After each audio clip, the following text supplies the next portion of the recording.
సుమ గారి భర్త కాదు, సుమ వదిలేసిన భర్త అనకుండా చూసుకో. రాజీవ్ కనకాలకు కౌంటర్ ఇచ్చిన సుమ. సుమ, రాజీవ్ కనకాల టాలీవుడ్లో రాణిస్తున్న జంటల్లో ఒకరు. నిజానికి రాజీవ్ కనకాల కన్నా సుమకే ఎక్కువ మంది ఫ్యాన్స్ ఉన్నారు. చాలా చోట్ల రాజీవ్ కనకాలను సుమ గారి భర్తగా కూడా చెప్పుకుంటూ ఉంటారు. సుమ తెలుగు ఇండస్ట్రీలోకి రాకముందే రాజీవ్ కనకాల ఫ్యామిలీ టాలీవుడ్లో తనకంటూ గుర్తింపును పొందింది. రాజీవ్ను పెళ్లి చేసుకున్నాక సుమకు కూడా మంచి గుర్తింపు అయితే వచ్చింది. అయితే సుమ సొంతంగా పేరు ప్రతిష్టలతో పాటు విపరీతంగా ఆస్తులను సంపాదించింది. యాంకర్ సుమ అంటే చాలు ఎంతోమందికి విపరీతమైన ఇష్టం. ఆమె షో చేసిందంటే అందులో నవ్వులు పువ్వులు పూయాల్సిందే. సోషల్ మీడియాలోనూ సుమకు ఫాలోయింగ్ ఎక్కువే. ఇక ఆమె భర్త రాజీవ్ కనకాల నుంచి నటనతో ప్రత్యేక గుర్తింపును తెచ్చుకున్నారు. అయితే గత 20 ఏళ్లుగా సుమ అందుకున్న విజయాన్ని మాత్రం ఆయన అందుకోలేకపోతూ ఉన్నారు.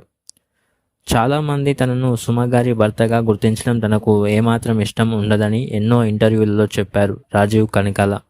తాజాగా ఒక యూట్యూబ్ ఛానల్కు ఇంటర్వ్యూ ఇస్తూ సుమ గారి భర్త అంటే తనకు మండుతూ ఉందని అన్నారు.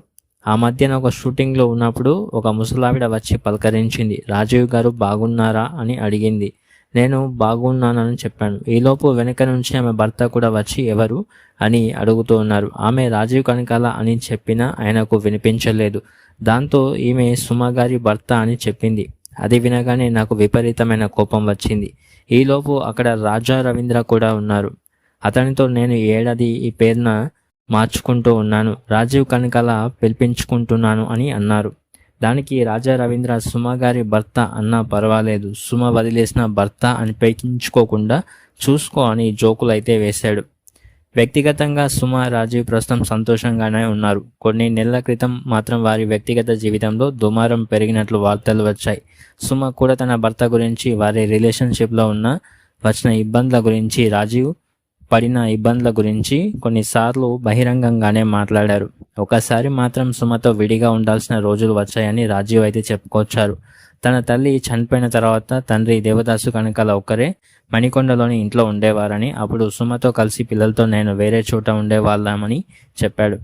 నాన్నకు తోడుగా ఉండేందుకు కొన్నాళ్ళు తాను మణికొండలోనే ఉన్నానని, అప్పుడు సుమ నేను విడిగా ఉండాల్సి వచ్చిందని చెప్పుకొచ్చాడు. కొన్ని రోజులు దూరంగా ఉండడంతో తాము విడిపోయామని కొందరు లేఖలు రాశారని, అంతేకాదు తాము ఎప్పుడు విడాకులు తీసుకోవాలన్న ఆలోచన లేదు అని చెప్పుకుంటూ అయితే వచ్చారు రాజీవ్ కనకాల.